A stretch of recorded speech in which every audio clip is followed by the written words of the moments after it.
हरिओम।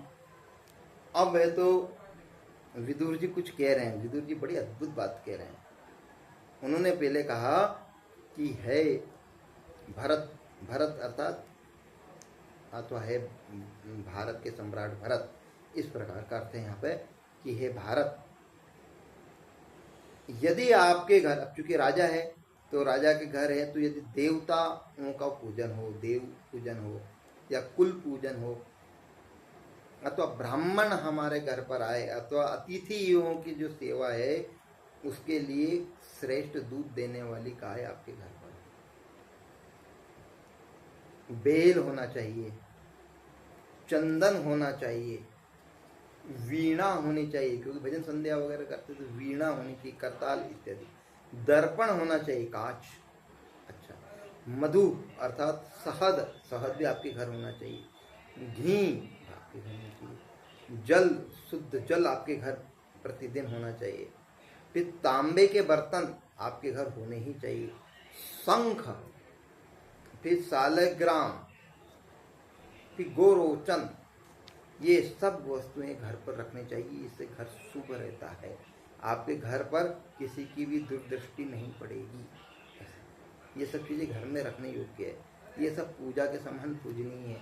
इनके द्वारा आपके घर के जो गलत जो टोने टोटके, वो सारी चीज़ें नष्ट हो जाती है। अब इसमें कुछ चीज़ें अत्यंत कठिन है और कुछ अत्यंत सरल भी है। जैसे सबसे पहले जो इसमें दिया गया है वो है दूध देने वाली गाय, फिर बेल अथवा बछड़ा, गाय और गाय का बछड़ा, चंदन, चंदन तो सामान्यतः रखते हैं, बाकी ये दो कठिन है, वीणा, वीणा और करताल ये बड़े थोड़ा सा कठिन है, दर्पण कांच, मधु यानी शहद, घी, जल, शुद्ध जल होना चाहिए, तांबे के बर्तन, एक दो बर्तन तो तांबे के, शंख बजने वाला शंख हो, सालग्राम प्रतिमा हो या सालग्राम हो, गोरोचन हो, ये सब वस्तुएं घर पर होनी ही चाहिए। यदि नहीं है तो ये फिर आपको ये विचार करना चाहिए कि ये एक आदर्श गृहस्थ के घर ये सब वस्तुएं होनी चाहिए। अब कहते हैं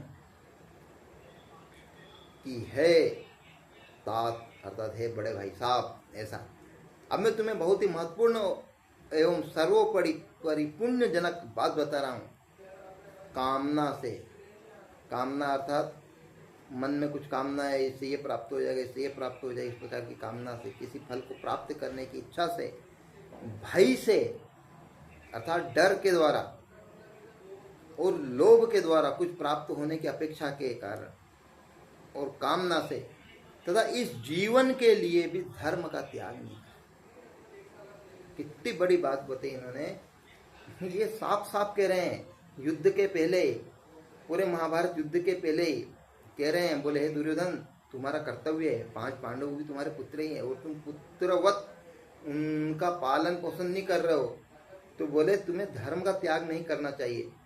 तुम्हें महाराज पांडु ने बिना शर्त सहज ही राज्यपाठ दिया था, तुम उसमें से आधा तो कम से कम युधिष्ठिर को दे दो।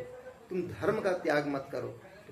कामना से, किसी भी प्रकार की कामना से, मुझे ये प्राप्त हो जाएगा, वो प्राप्त हो जाएगा, किसी प्रकार की कामना से, भय से, ये दुर्योधन इत्यादि या किसी के डर के मारे नहीं, लोभ लालच के चक्कर में, और इस जीवन के लिए भी यदि तुम्हारे जीवन पर भी आफत आए तो भी तुम्हें धर्म का त्याग नहीं करना चाहिए।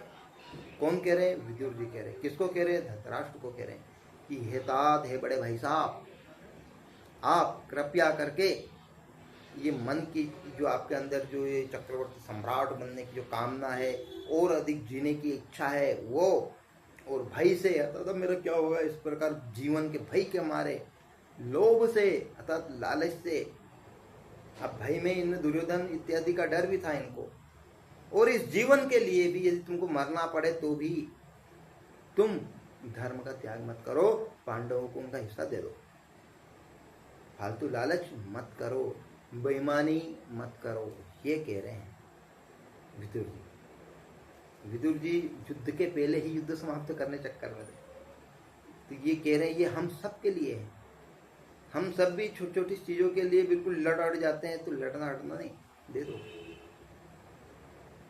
ये वृत्ति कह रहे कौन? विदुर महाराज, विदुर जी ऐसा कह रहे हैं।